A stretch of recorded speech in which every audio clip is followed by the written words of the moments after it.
અરવલ્લી જિલ્લામાં હર ઘર તિરંગા અભિયાન અંતર્ગત ભવ્ય તિરંગા યાત્રાનું આયોજન કરવામાં આવ્યું હતું। મોડાસાના ઉમિયા મંદિર ચોકથી આ યાત્રાનો પ્રારંભ કરાયો હતો।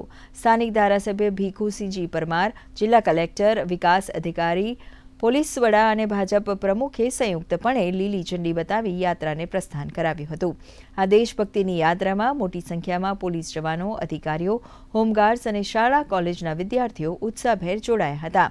મોડાસાના 4 રસ્તા, બસ સ્ટેશન અને રામ પાર્ક સોસાયટી સહિતના મુખ્ય માર્ગો પર ફરી આ યાત્રા કલ્યાણ ચોક ખાતે સંપન્ન થઈ હતી।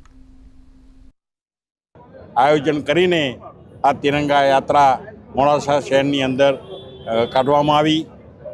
આ યાત્રાની અંદર જિલ્લાના સમાહર્તા, ઉચ્ચ અધિકારીશ્રીઓ તેમજ ભારતીય જનતા પાર્ટીના અરવલ્લી જિલ્લાના પ્રમુખ, તાલુકા સંગઠને પણ આ કાર્યક્રમમાં આ યાત્રામાં જોડાઈને આ યાત્રાને સફળ બનાવી છે, ત્યારે સૌને હું ખૂબ ખૂબ અભિનંદન પાઠવું છું।